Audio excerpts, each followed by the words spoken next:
भाई साहब, ये आज बैठक रखी नई मंडी में, इस बैठक का मेन उद्देश्य क्या था? आज जो ये एक महत्वपूर्ण बैठक थी हमारी, और हमारे आदिवासी समाज के साधु संत भगत और महात्माओं की ये बैठक थी, क्योंकि आदि अनादि काल में भी ये देखा गया,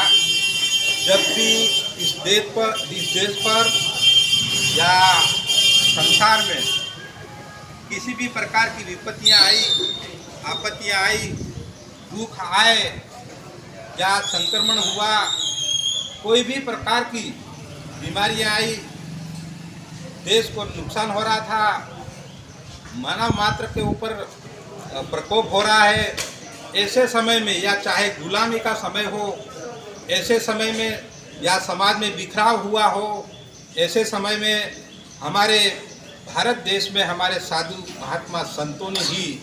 ऐसे दुखद समय को संभाला, बुरे समय को संभाला, आगे आए और इस प्रकार की जो भी बीमारियां थी, कुरीतियां थी, समाज के अंदर आ गई थी, कुप्रथाएं थी, उनको भी बाहर किया और समाज को जागृत किया। आज हमने सोचा कि अपने झाबुआ जिले में आप सबको मालूम है कि 3D दारू, दहेज और डीजे, इसके लेकर एक अभियान समाज में जो ये बहुत बड़ी विकृति इसकी है, उसके कारण पूरा समाज जो बिखराव की तरफ जा रहा है, बिगड़ रहा है, आने वाली पीढ़ियाँ बिखर रही है और उनका मानसिक संतुलन बिगड़ रहा है, तो उनमें वापस कैसे सुधार लाया जाए,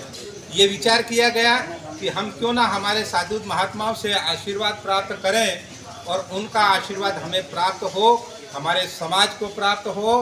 उससे जो है ये साधु महात्माओं की जो तपस्या है, तप है, देव की पूजा करते हैं, उन देव का जो तप है उसका प्रतिफल पूरे समाज को मिले, समाज से ये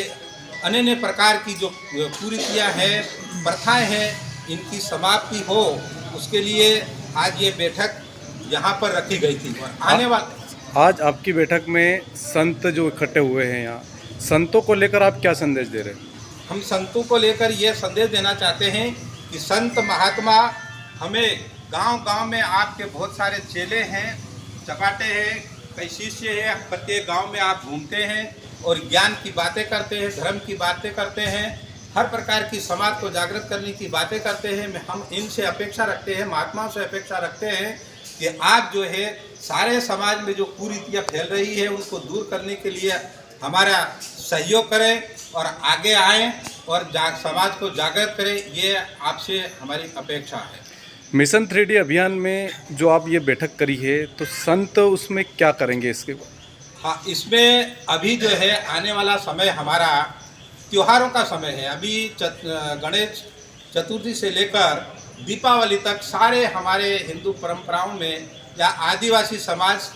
की रीति नीति अनुसार सब बहुत सारे त्यौहार आने वाले हैं। उसमें क्या है कि पहले हमारे त्यौहार ढोल, ढाक, थाली, कुंडी, कमड़ी, अन्य प्रकार के जो पुराने वाद्य, जो शंकर भगवान भोलेनाथ के वाद्य यंत्र हैं, उसके अनुसार ये त्यौहार बजाकर नाच गान करके मनाया जाता था। लेकिन कुछ त्रुटियाँ आ गई है, अभी त्रुटियाँ आई है,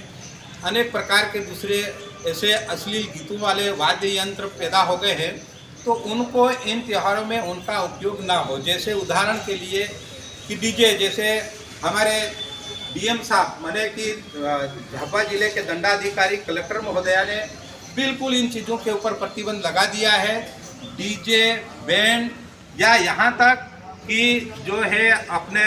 हारन के ऊपर भी, हारन भी कोई तेज गति से नहीं बजा सकता, तेज आवाज़ में, उसके ऊपर भी प्रतिबंध लगाया है। तो ऐसे में जबकि प्रशासन का प्रतिबंध है, हमारा भी ये आग्रह है कि भाई उसका पालन करते हुए और डीजे नाम की चीज़ें या बैंड जो कि अभी उसका स्वरूप बदल गया है, उसमें सारे स्पीकर फिट कर दिए गए हैं,